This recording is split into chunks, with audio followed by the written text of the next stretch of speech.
what it do, what it do. It's your boy Yellow the Poet. And today I am here with Mr. Connor Frost. He's definitely a songwriter, helps other people to release their first songs. So, ladies and gentlemen, let's give a warm welcome to Mr. Connor Frost. And Mr. Connor Frost, to start us off, let us know how many other hats you are wearing, what you do, and how you process this whole thing. Yeah, Yellow, I really appreciate you having me. And yeah, so my name is Connor. I'm a songwriter, I'm a musician, and I'm a professional songwriting mentor who helps other songwriters to write and release their first collection of songs so they can effectively start their artist journey. And so I've been around music my whole life, and I'm a longtime teacher as well.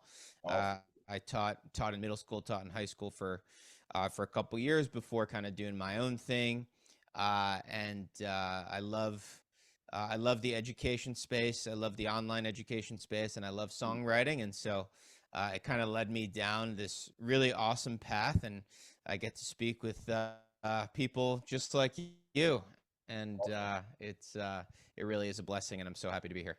Hey, thank you so much, man. Mr. Connor, this is a blessing. We actually get to speak on the entertainment level. It's a little bit different, from some of the previous podcasts that I did.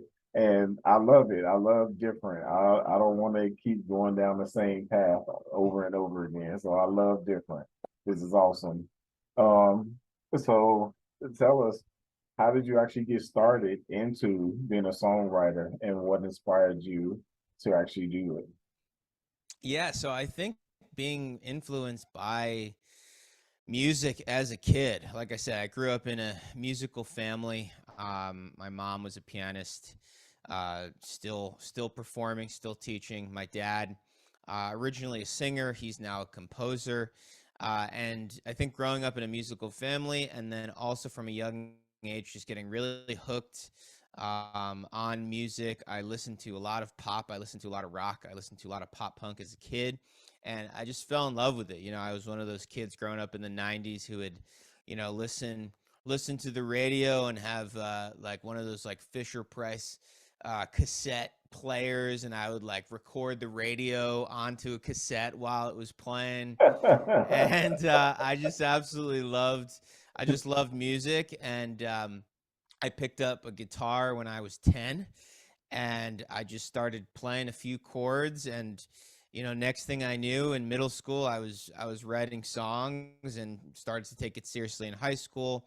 And then I fronted my own band in college, and that was kind of my first real dive into truly into songwriting and to also performing my songs, booking shows and everything else. And yeah, it's just been the best form of self-expression for me, the most natural form of self-expression. Um, Hmm. I just think it's always, yeah, it's something that's come naturally to me. But as I've gotten older, as I've written more songs, I've been able to dive even deeper, which kind of led me to the coaching part of it. But yeah, Right. I mean, the short answer of that is I kind of just grew up around music and immediately was hooked. And I thought to myself, you know what, I want to write some of my own songs. That is awesome. I kid you not. That is awesome. So let's get into some of the struggles that you actually had to go through. And the reason why I feel like that's important is because it exemplifies that you are not afraid to um, pretty much fail. You are not afraid to go through whatever it takes in order to overcome the hurdles to make it to where you are today. So, what were some of the tougher things that you actually had to go through in order to get to where you are today? Yeah, I think a lot of it was, certain societal pressures. I think when I graduated college, for example, I think I felt this pressure, not even from anyone specifically in my life, but I just kind of felt this pressure to try something other than music. And that's, my first job coming out of college was teaching. And I think there was a couple reasons for that. My parents were musicians, and I saw the sacrifices that they made, and I knew that it would be really hard. Um, And so part of me was like, ah, I'm not sure if I'm cut out for that. I'm not sure if I want that. And Right. so I think, definitely adhering to some of those, or not adhering, but definitely like giving into some of those Mhm. societal pressures, early on was definitely Mhm. something that, made it a little bit challenging to sort of take that leap. I think the other side of it was, um, I think the other side of it was constant comparing myself to other people. I was very blessed, both growing up as well as in college and afterwards, and still to this day, to be surrounded by really talented people.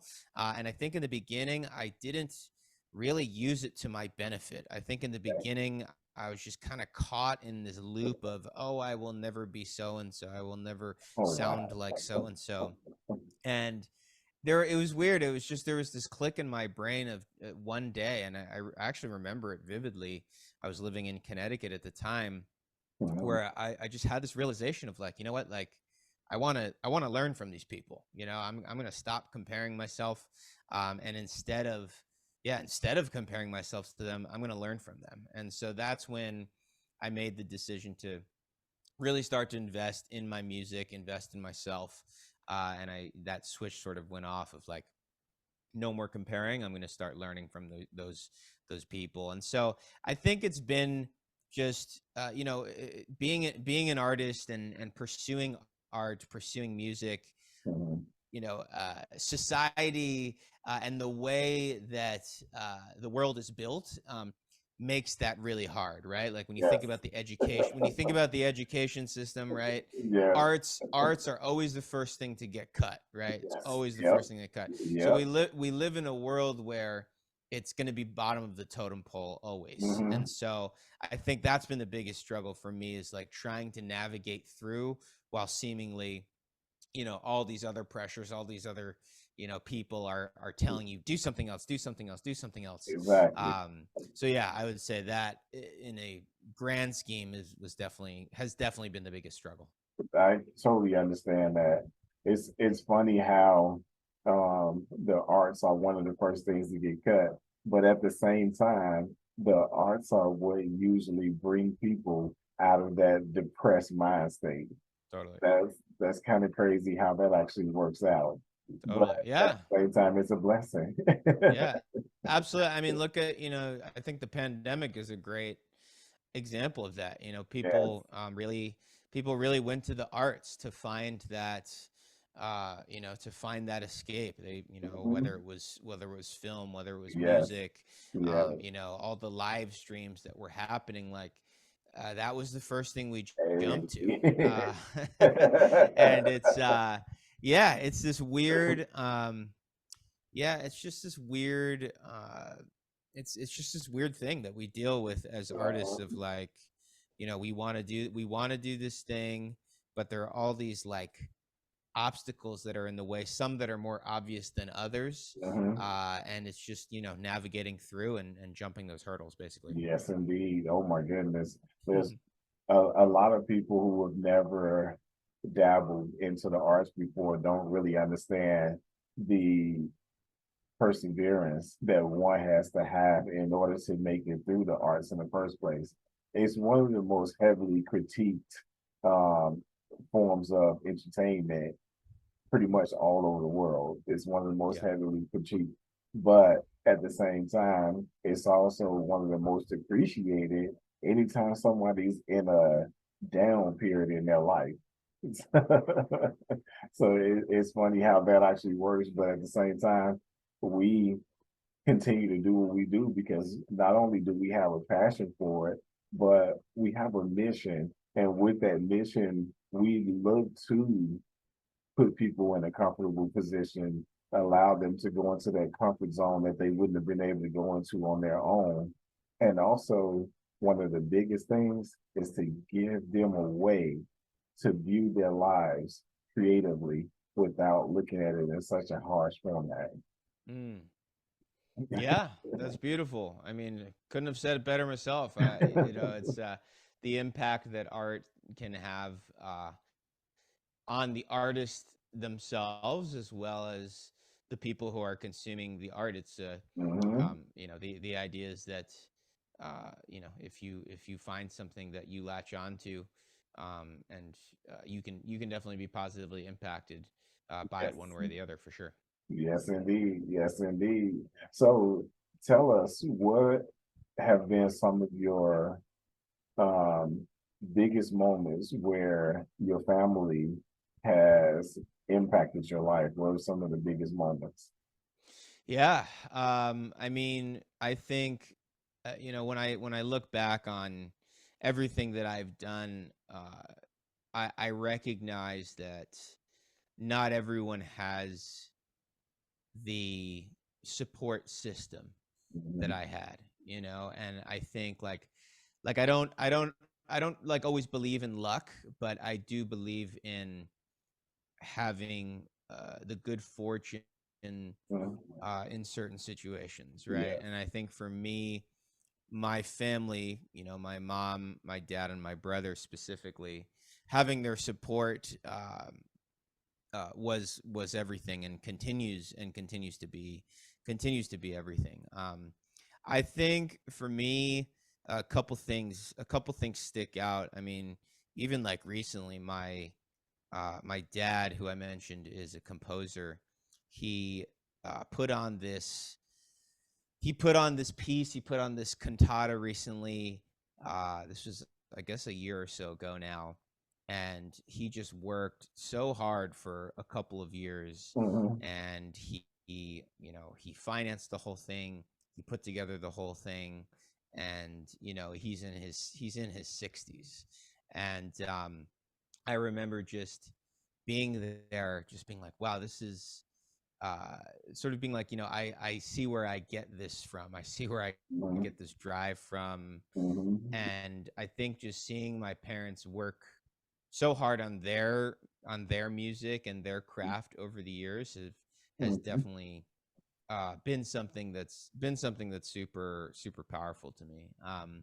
I think a lot of my mom's concerts, seeing her play piano over the years, also a huge influence. Taught me to be a confident performer. Mhm. I think having her as an example of someone who just prepares, someone who feels comfortable on stage, Mhm. that was everything. That was everything for me. And then my brother, I think a big moment for us. We went on tour with each other in 2018. We went to Taiwan and mainland China. This was back in 20. I guess it was like 2017 into 2018 because we spent Mhm. New Year's there, and that was just a really cool experience. Both of us being musicians, both of us writing songs, our own songs, doing our thing, and to be able to take our acts internationally to a place like Taiwan where we have some family roots. Mhm. Was really a special thing. So I think, yeah, I think those three moments are definitely huge when it comes to family. So that is very awesome. That is very awesome. It's impressive. I mean, because even in my artistry as a poet, I really didn't have the support Yeah, of my family, friends, or anybody for that yeah, matter, with the exception of my wife. My wife has been my biggest supporter. it's My amazing. children have been my biggest supporters. It's amazing. But anybody outside of that has literally come from outside sources, not Totally. coming from my family. Yeah, So, absolutely. it's Yeah, tough. It's a different world. it's it's really tough, and I think uh I think it's funny when I speak with prospective songwriting coaching clients. Sometimes it's like the most nervous, they're most nervous to share their music Mhm. with their family and friends, Yes. right? Because that means something, right? And I Mhm. think it is very tough, and I can't imagine. I truly can't imagine, not having that immediate support, whether it's from your parents or your partner, or whoever it might be. And a lot of times that's enough to totally just discourage people from ever wanting to start. And so Much. I'm grateful every day that I have that support system, and I understand that it's not the case for everyone. Yeah, that's true. But I admire when people do actually have it. I don't look at it as an opportunity to be envious. I look at it as an opportunity to say, this is something that I'm actually learning from, because when you're talking about the support you had, and then I interview others who talk about the support they've had, then Yeah, I actually learn something from it. So if I'm in a interview with someone who shares the same experience I have, which had no support, then this is informative for right. people like us. You know what I'm saying? So it's actually it's therapeutic, it's helpful. It gives us an opportunity to see things from a different perspective. And Yeah, everything is about growth with me. So that's how I view it. yeah, that's beautiful. No, I think that's very well said. Thank you. I appreciate that a lot. It's a blessing. It's a blessing. So tell us, what is your main genre? What is the main things that you write about? Yeah, so I definitely grew up listening to a lot of pop punk, so bands like Green Day, Blink-182. Again, growing up in the '90s, a lot of these late '90s punk bands. But I listened to everything. Also, like I said, I was a kid of the radio, just like constantly listening to the radio. In terms of what I've written, mostly like I would say, probably harkens back to that pop punk styling for sure. Influenced, certainly influenced by that, as it relates to melody writing, as it relates to Okay. production and everything else. In terms of who I work with, I would say it's all under the umbrella of pop. Okay. Everyone, for the most part, is not. It's rare for me to get a client who's writing something that's particularly avant-garde, or Uh, considered new music, contemporary or whatnot. Typically, I don't. And I think that has to do with just the lane that I'm in. But I would say like pop music. I mean, yeah, a good amount of like singer songwriter, folk, some hip hop, R and B, stuff that maybe I would call like indie pop. okay. Yeah. Definitely a lot of rock, definitely some punk influenced artists as well. Hmm. Um, but yeah, I think it's largely just under the umbrella of pop. Everyone's writing some form of pop music, typically in terms of who I'm working with. Hey, what can I say? Yeah. So here's a challenging question for you right now. Sure. So how do you think that give me an example of where you think a song would sound like if you did a collaboration with a poet and your style of music. That's interesting. That's a really good question. Yeah, I think for me, and it's funny you say that, because I definitely get some people who come into the program who are who don't have as much experience on like the music side of things, but they have a lot of experience on the words Yes. side of things. And Uh, so for me, like if a poet brought something to me, there's two questions I would ask, right? So the first question would be, what is the main message of what you're writing here, uh, right? And if they couldn't answer that question, then I think that would be a larger conversation, right? So like, exactly. what is the main message of what you're writing here? I think the next question would be, what is the underlying story here, right? Who is the protagonist? Doesn't necessarily have to be a person. It can be an idea. It can be, a Uh, concept. It can be an inanimate object, right? But like, who right. is the main character? Uh, And what is the story here? That would be another question that I would ask. uh, The other thing I might ask is, what is the conflict, right? What is the thing that maybe this character is going through, right?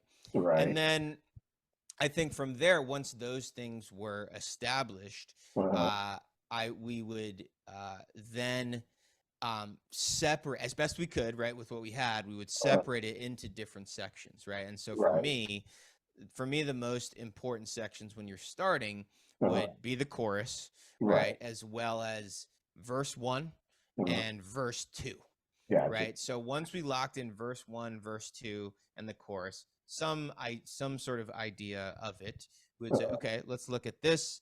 What do we like? What do we think maybe needs to be added to flesh this out a little bit more? mhm, And what parts of the song could maybe be added as well, right, right? And so that would probably be a place that we would start. Where it would go from there, right? Right, would right. depend on a lot of different things, but that's definitely where I would start. That's those would be the first questions I would ask. Understood, understood. Okay. Well, I'll do this. How about I fill in some of the answers to your questions? Like, Sure. say, for example, it's about love Okay. and a couple that got together, has been together for a while, and now they're looking to get married. Okay. And after getting married, they're looking to start establishing a foundation for themselves. That's the goal. Okay. Yeah. So absolutely. So I would say, the first thing I would say is like, okay, let's flesh out this main idea a little bit more, right? So like, if I were to ask you, Yellow, like, what is this song about, right? Right, in one sentence, In one sense, it's you about know, love. in one sentence, what is this song about? So if it's about love, I'd be like, okay, let's go a little deeper than that, right? What about love? Is it about um what kind of love, right? So Right, as an example, high school sweethearts, right? Something like that, right? right, So we right. dig a little bit deeper into that, like, okay, what is the main what is this, right?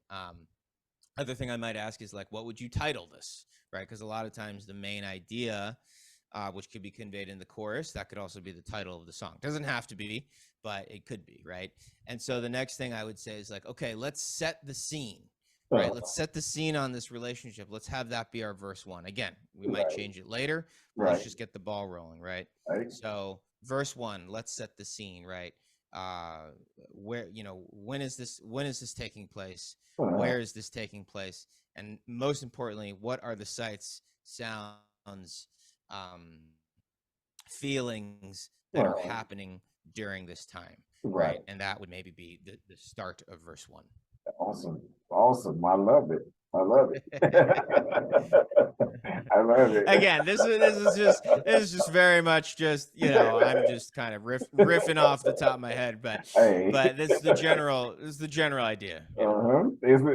But it's good though. It's good. At least you have some general idea as Yeah, to how you would actually orchestrate, put this together. totally. So at least you have a general idea. Some people I've asked and they're like, well, I've never done anything like this before. So Yeah. I'm not Yeah. sure right now.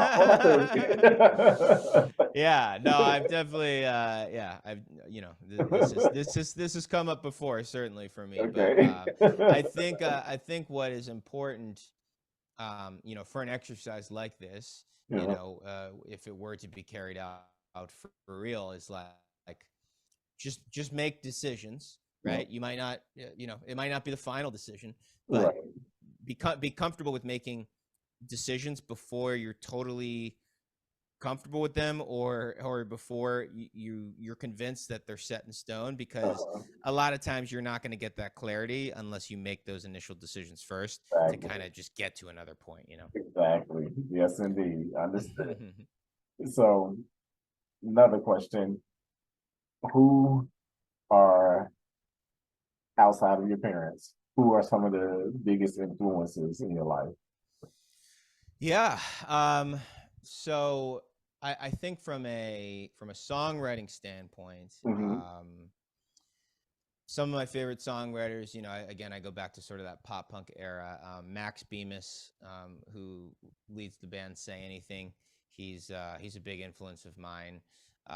Billy Joe Armstrong of Green Day, definitely an influence of mine. Matt Skiba of Alkaline Trio. I mean, Joni Mitchell, Phoebe Bridgers, Casey Musgraves, Oh my Evan goodness. Weiss of Into It Over. Yeah, there's a lot of, That's really I could good. go on and Give on. me good I artists. could go on and on. I could go on. Basically, I love, I love anything that's like melodically driven. That's kind of my, and catchy melodies. I love catchy melodies. Yes. So that, those are some names from a songwriting standpoint. Mhm. In terms of in terms of my everyday life, I think I have a lot of really I have a lot of really talented friends who I used to live closer to, when I was living down in Jersey City, being Okay. close to New York City. And uh, I think that was a really good environment for me to be in when I was in my 20s, to be surrounded by other musicians who were trying to do the same thing, who were, living paycheck to paycheck, doing the same kind of thing. And that was really inspiring for me. And so I always say that, like, you don't need to be in New York, you don't need to be in LA, you don't need to be in Nashville, but put yourself in a situation where you're with other like-minded people. And with the internet, that's easier than ever, right? You don't need to even I totally physically, agree.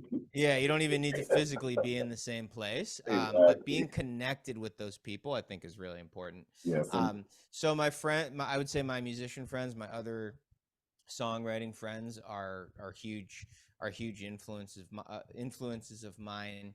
And then, I would say I think, as a songwriter, and I'm sure you feel this way as a poet, like, you're sort of immersed in your art, right? And so you're it's funny when people say, like, oh, I need to, like, make time for my music. And it's like, I get that, but at the same time, it's like, you you can also just live it. You can yeah. constantly just be taking in inspiration. I'm Yes. always jotting down ideas, things I'm seeing. um, so I think if you can just immerse yourself in that, Yes. you can be influenced by anyone, and you can be influenced by everything Yes. around you. And so, yeah, I think, it's just a different mindset of just constantly just searching for that next, idea. Yes. And after a while, you don't even think about it. It just kind of becomes, second nature. But I couldn't have said it better myself. That is very well said. I definitely love it because this is something that I'm living every day. So I totally agree with you. Yeah. Totally agree with you. Yeah, And I even have absolutely. those moments where it's crazy, but let's say that I'm driving down the road and someone does something really stupid, and at times to get a little angry, but then kind of like to calm myself down. I'm thinking of something poetic, and I'm thinking of a poetic way to actually put my current situation into creative writing. So, Totally. Totally. Totally. Yeah, it's funny. It's funny you mentioned being in the car, because that's a place where I will either come up with new ideas, or I'll, like, work out current ideas. yeah, yeah, And I don't know, maybe, and same, like going on walks and stuff. Like, I yes, don't know if it's something yes. about, I'm not like a scientist, but, like, I don't know if there's like something about being in motion that I don't know. It, I'm not it's gonna the alchemy. pretend. It's the Yeah. alchemy. It's really alchemy because when Yeah. you look at alchemy, you're looking at different types of energy. Yeah. You're looking at different types of wave frequencies and different types of movement. So it's the alchemy of it. I learned that Mm, early on when I was like about 12 years old. And I kid you not, it's okay. just to me, it's something about taking that walk on the lakefront or on the beach at night Yeah. when the moon is shining its brightest off the water. I don't know what it is about that particular scenery, but the Yeah. alchemy of it really, really inspires me. Yeah. Yeah. Something. Yeah, it's just something for me. It's like something about being in motion. It helps me focus a little bit better too. Yeah, maybe it's like being, unplugging myself a little bit. But yeah, some of my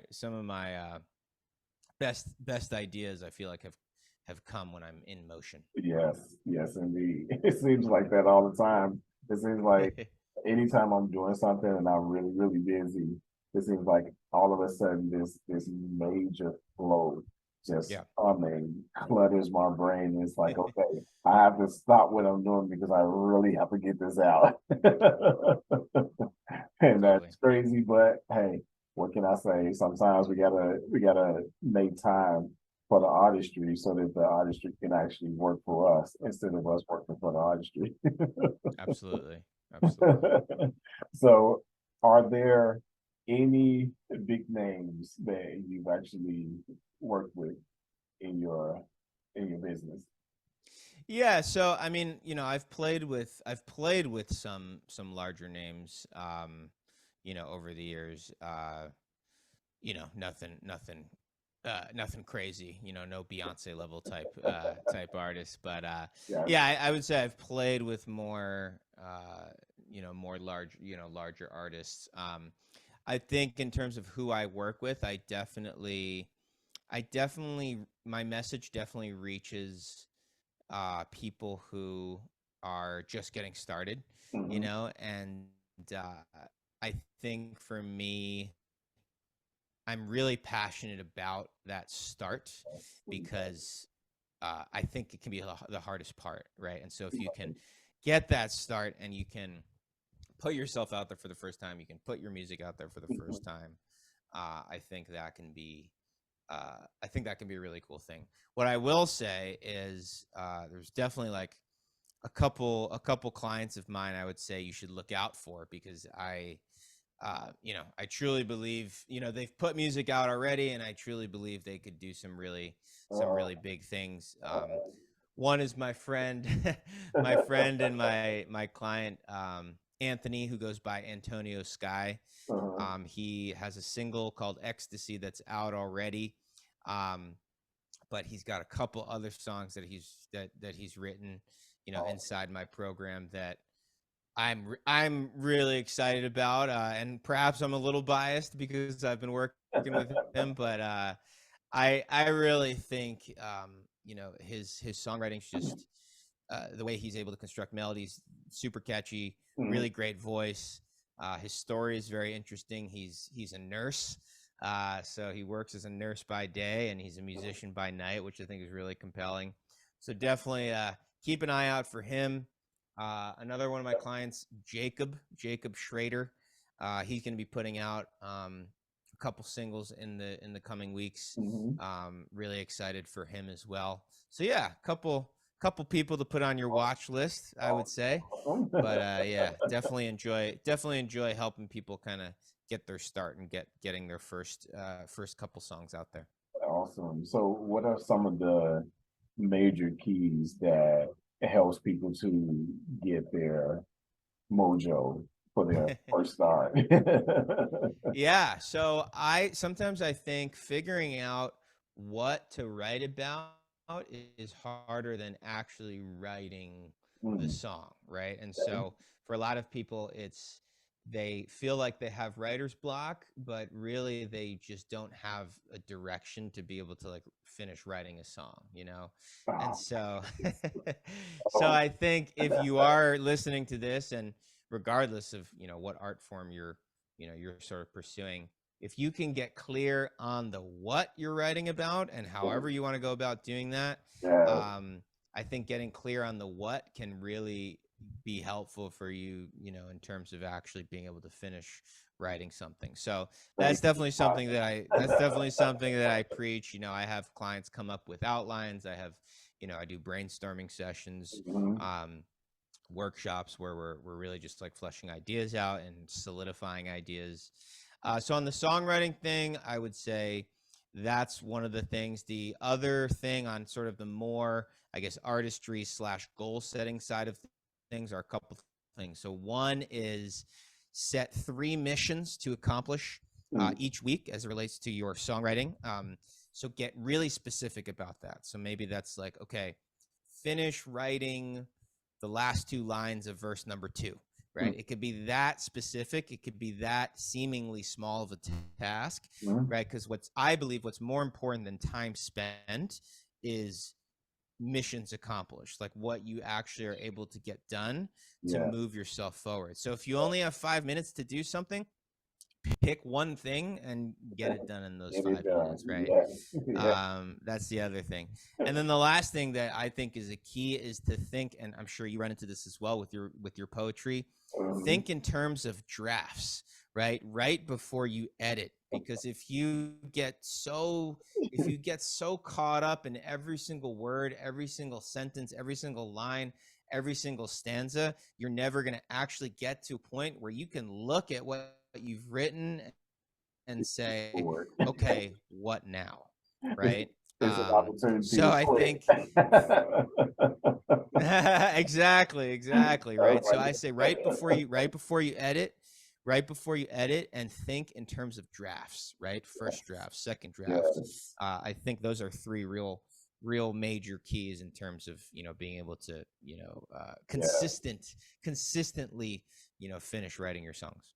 Thank you so much for putting that out there. I can't stress that enough. For people who think that they have writer's block. I have writer's block. I can't think of anything else. No, you've already thought of everything that you needed to think of. Now you need to add some perspective. Totally. What is really going on? What are the details in between what you were writing? Exactly. You don't have writer's block. You just need to have a format that's actually going Yeah, to work for you. That's what you really need. for sure. For sure. Yeah, absolutely. We run into a lot of people that don't have a clue as to even how to start, so they say, or so they think. Yeah. But I feel like this: if you can express that, hey, I've never gotten into poetry before, I've never gotten into songwriting before, um, so I just never found the interest in it. If you can say that line right there that you just said, you can make a song, you can write a poem. Yeah. Yeah.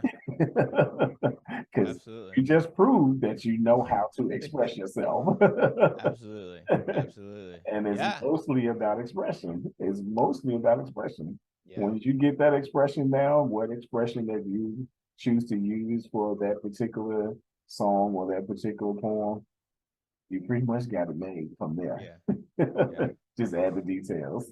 Yeah. Yeah. Absolutely. I think it can be scary to, I think it can be scary to, obviously to put yourself out there, certainly, but I think it can also be scary for some people to put pen to paper, Mhm. because once you do that, I think there's something in your brain that goes, okay, I'm trying, right? I am actively trying to create something. Yes. Yeah. And if you're trying to create something, there's the opportunity in Mhm. people's eyes for failure, right? And so I think oftentimes, yeah, we harken back to like, oh, it's writer's block, right? Or it's, Mhm. and I think that's can be, not saying always, but I think Mhm. that can be, a mask for something deeper, a Mhm. deeper fear that's happening Yeah. inside of someone. Because Yeah. and I get it. I mean, putting yourself out there, to yourself sometimes can be Mhm. scary. To see this reflection of you in word form, in Yeah. song form, Yes. it can be terrifying. Can be. There might be things about yourself you don't want to learn, right? Yep. And so I think a lot of it has to do with that, and putting pen to paper can be really scary for individuals, certainly. It can be. It can be. And I kind of get that because when I first started writing, I was a little boy. It's probably about 10 years old when I wrote Yeah. my first poem. And it was crazy because once I reached eighth grade, my teacher actually forced me onto the stage. Oh my gosh. Hundreds of students because we had a very large auditorium in Okay. my elementary school. And I'm like, oh, gee, like so nervous that I couldn't even probably properly stand. I would just sit Oh, the board like, brutal. Brutal. and That's brutal. here I am reciting a poem that I wrote in class. And my teacher later told me, he said, I already see the start in you. I just needed Mm, you that's to awesome. see it too. And I was like, are you Wow. serious? What if I never become a star? Then what? He said, that Right. doesn't mean it's not in you. That's awesome. That's awesome. That's a good teacher. That's some good instruction right there. It's heavy too. That was a heavy burden to carry. I believe it. So one of the things that I noticed and I learned something from speaking with one of the motivational speakers, I don't know if you know him, Les Brown. Okay. I asked him, I said, how do you overcome the nervousness? He said, I don't.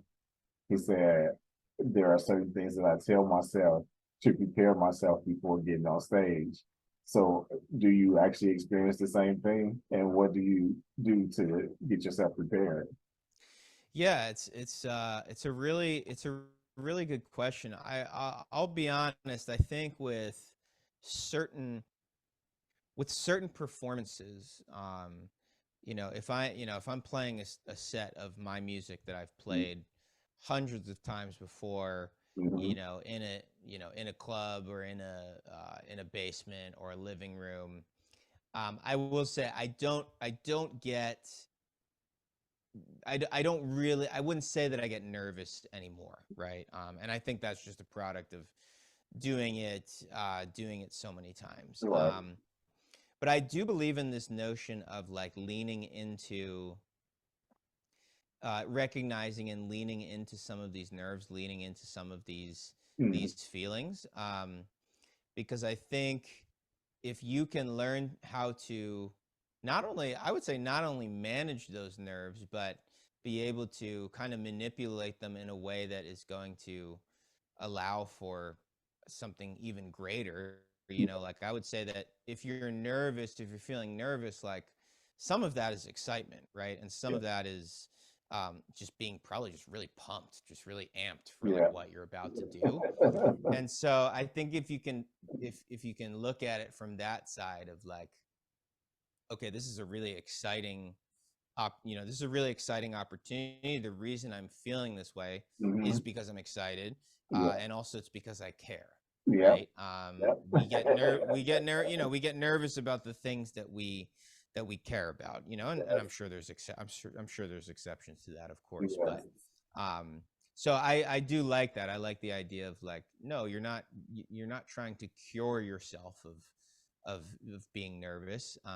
Recognize that it's happening, Mhm. um, and just try to flip it on its head a little bit of like, okay, well, if I'm nervous, then this is something that is probably going to end up being awesome because it means that I care about it and it means that I'm excited about it. Yes. Um, so yeah, I can definitely resonate with that certainly. Oh my goodness, I couldn't agree more. So have you ever seen your mom like do little exercises and stuff like that before she go on stage? And when you see that, what are some of the things that come to mind when you see that? Yeah, so I mean, I grew up with it, and admittedly, I think I probably took it for granted as a kid growing up, just hearing Wow. her play piano, hearing her play piano all the time. And it's funny, she always tells the story of like, when we were kids, having a play date or whatever, and people, someone comes over and Uh, they're just like, we're really young kids, and they're just like looking at my mom, just like playing the piano, just like totally like in awe. And then like me and my brother being like, come on, like that's just my mom playing piano, like let's like go outside. So she likes to tell that story. I think it's pretty funny.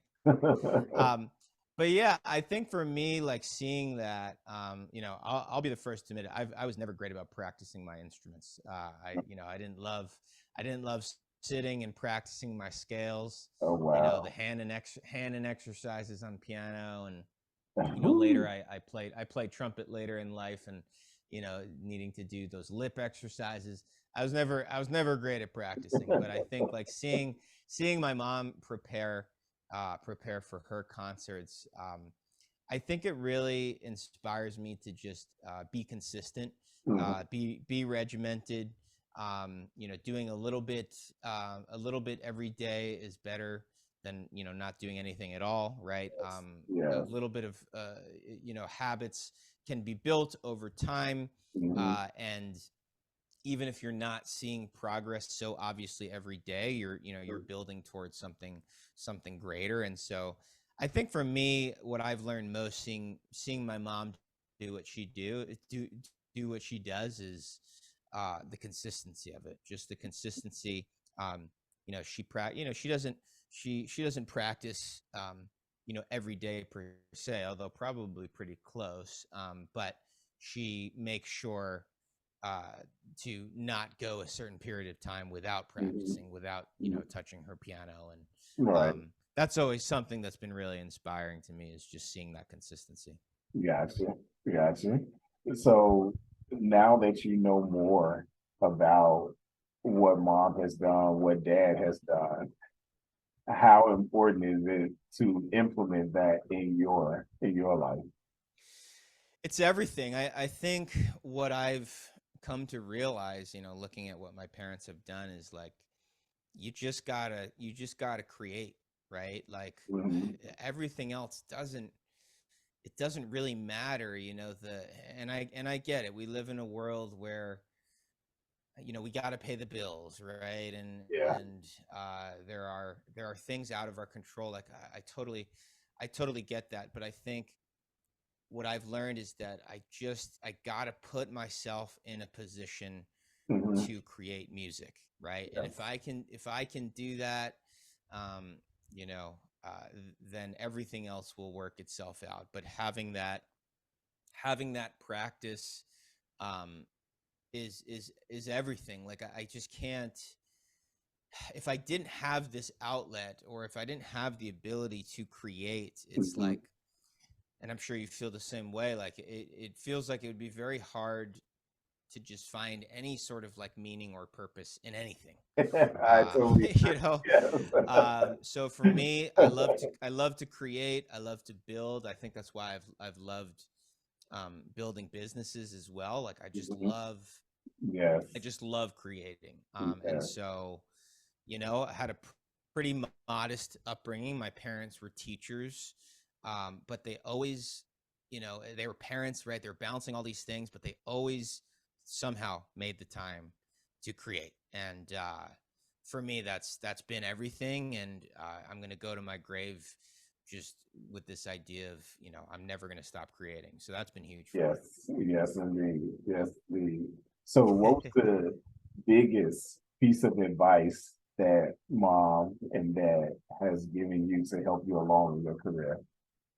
Yeah, I mean, it's kind of piggybacking off of that, but I'll never forget my I can't remember the context exactly, but I remember my dad said something along the lines of, success when it comes to music is just doing it, right? And so if you can, and so for me, I've always just when I left my, I guess 10 years ago now, 12, yeah, 12 years ago now, I guess, when I left my full-time teaching career to better pursue my music, Mhm. I don't think I really, because of that conversation with my dad, I was never like, okay, I'm leaving I'm leaving my job so that I can, like, just get in the van and just just go all in on this, like, music thing. It wasn't really like that. It was more,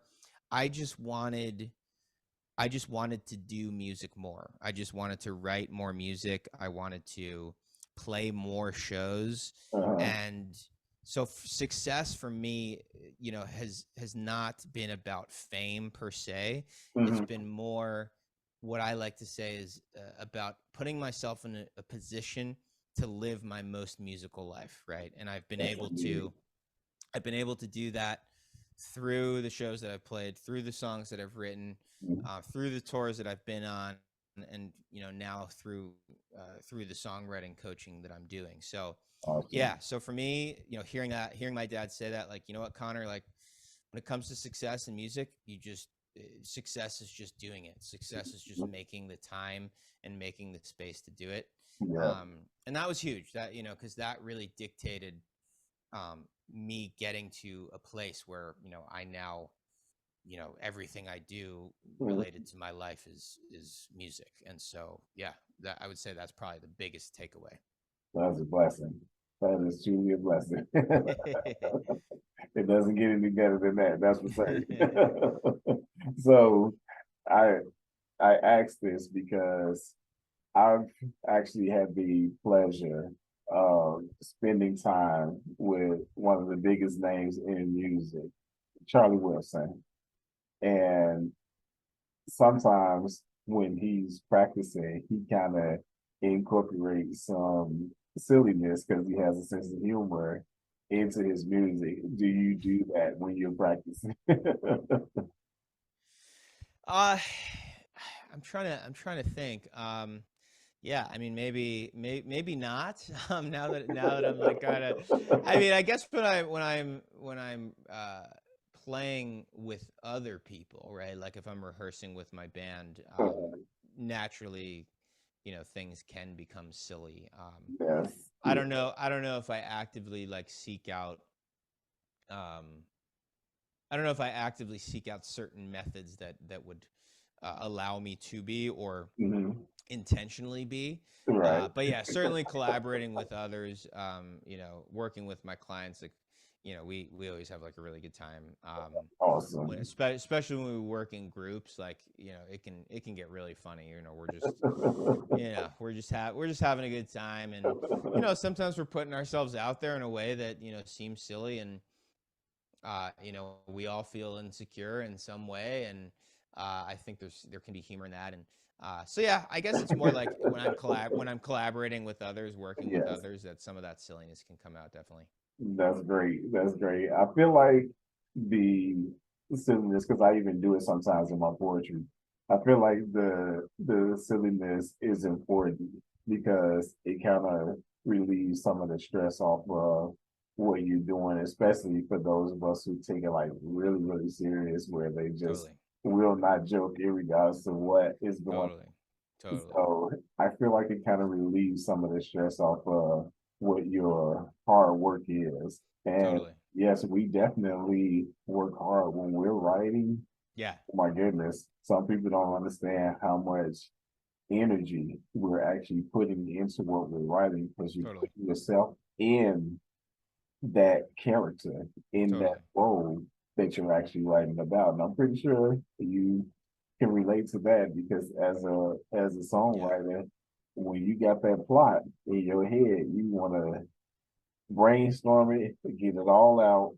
So once you're done brainstorming it, you go back over it, and it's like, okay, now I know what perspective, what format, how I want to yeah, draft this out, and section it off so that it can really get out there and exemplify the message that I'm actually looking to get to my audience. So definitely. yeah, yeah, yeah. I mean, yeah, it's funny. Like, there are times, this isn't necessarily a regular thing anymore, but like there'll be times where, yeah, I'll like start on something, Mhm. and then I'll look at the clock and I'll be like, oh wow, I've like been here for 6 hours, like, and I haven't, I haven't like used the bathroom, like I forgot to eat, and it's weird. You can just get totally obsessed and kind of like Yeah, caught in this world.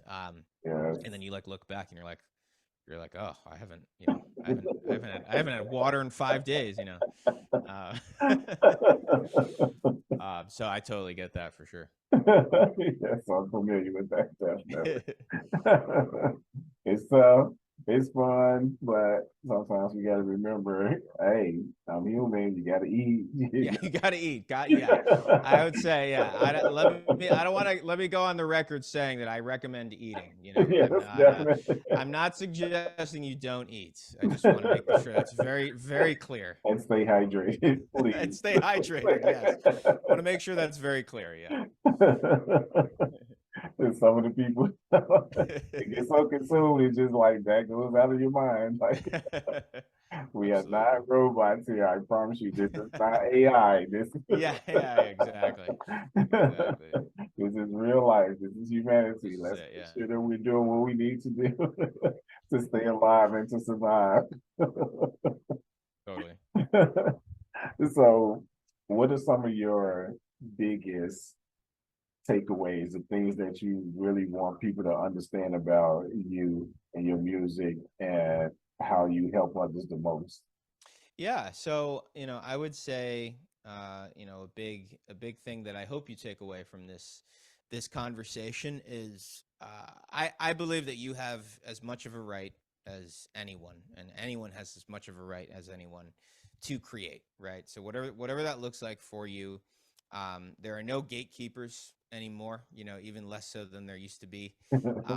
We have an amazing opportunity as songwriters, as creators, these days, with the internet and all of its complications. I really believe that the internet has democratized um, creativity.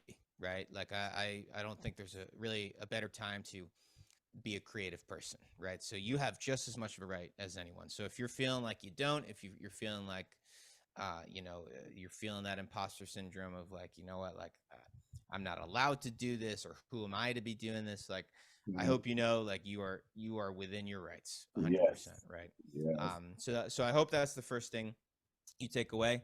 I would say the second thing is, if you're just getting started with songwriting, or you're feeling that writer's block, get clear on what it is you're hoping to write about.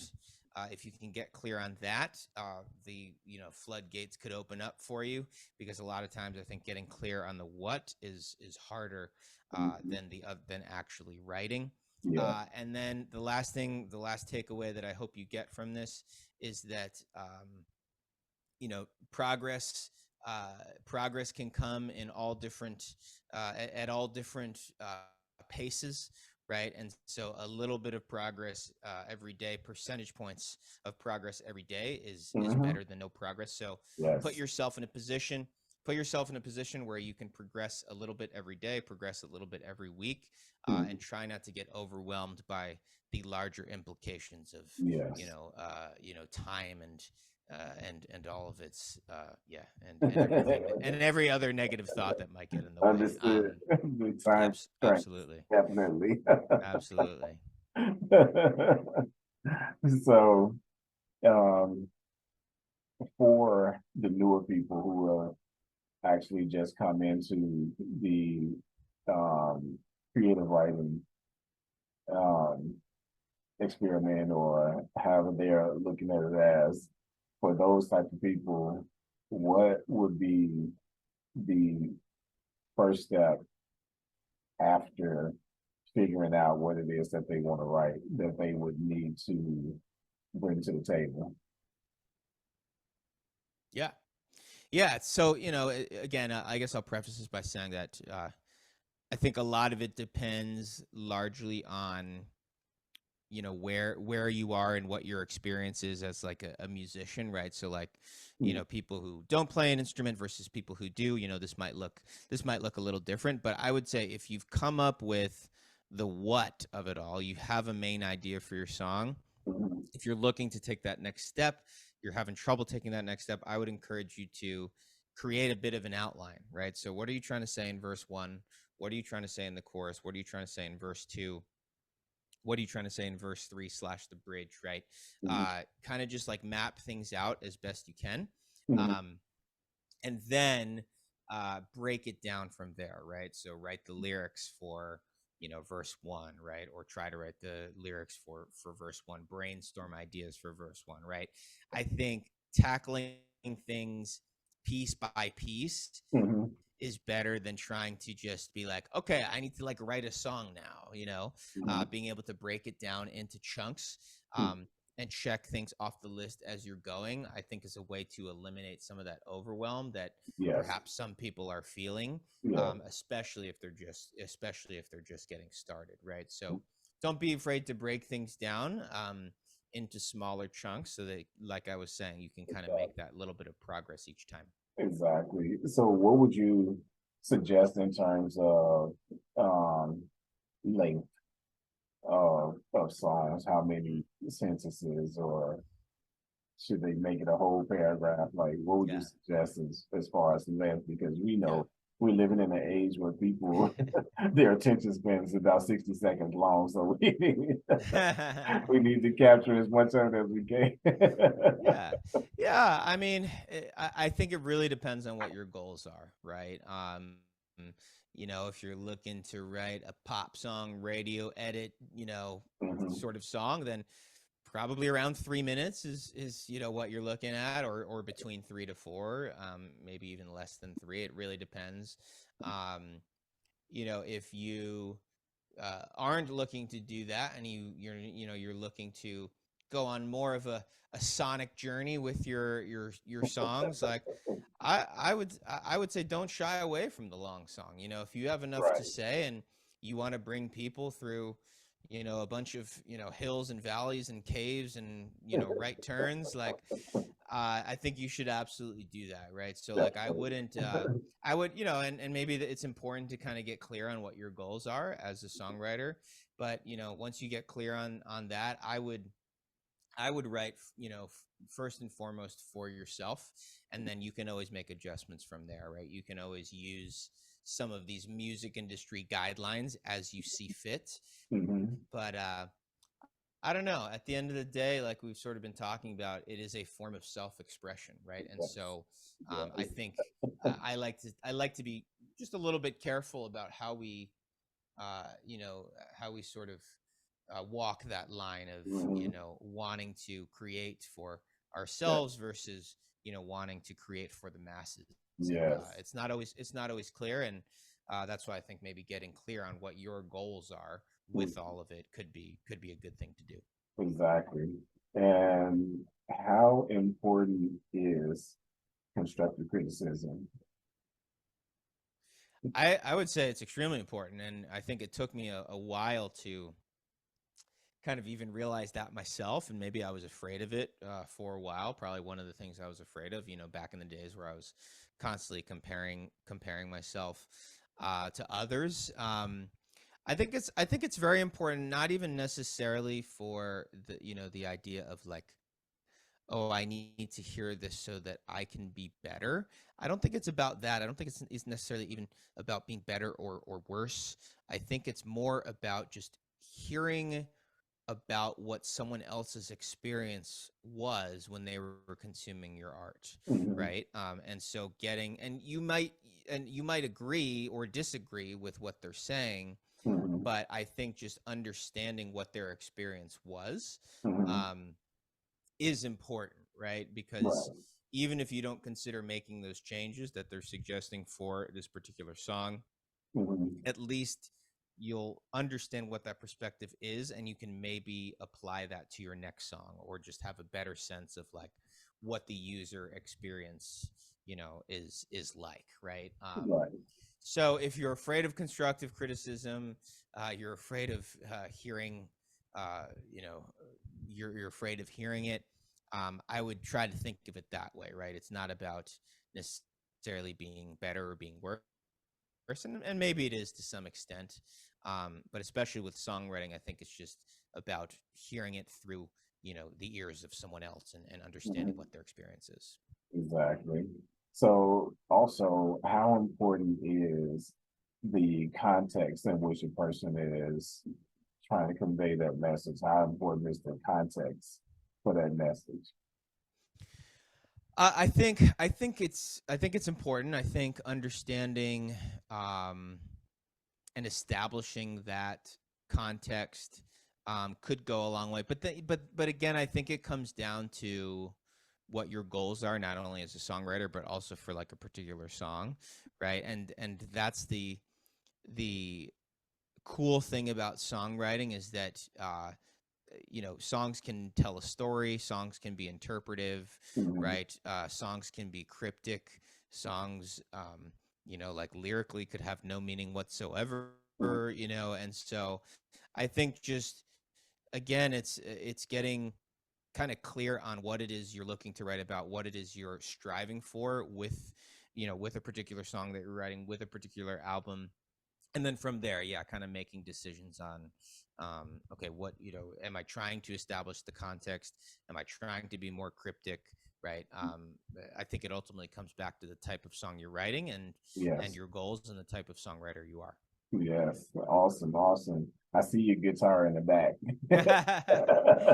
Yeah, I actually kind of need to reconfigure this whole room. I need to hang some of my guitars back up. I need to put some stuff in storage. It's a little bit of a mess right now, which I'm not showing. But yeah, I have way too many guitars. I don't even have them all here, but I have 9 guitars total, which is too Wow. many. You should not have 9 guitars. You definitely should not. So I need to do a So, little bit of a spring cleaning, perhaps. I got you. I got you. I guess we all in the business of accumulating certain things that we feel like we need. I guess we all sometimes gather more than what we need, and then we reevaluate the whole situation. It's like, hey, Yeah. I think I can get rid of that. I'm going Yes. right here. Yeah. Yeah. Yeah. And honestly, for me, it's like a little bit silly because it's like I keep accumulating these guitars, but like there's really only 2 that I use. Like Okay. I have like one main acoustic guitar and then I have one main electric guitar. And Uh, I keep like trying to create reasons to like use these other guitars that I have, but I just end up going back to, my the main main two, guitars. right?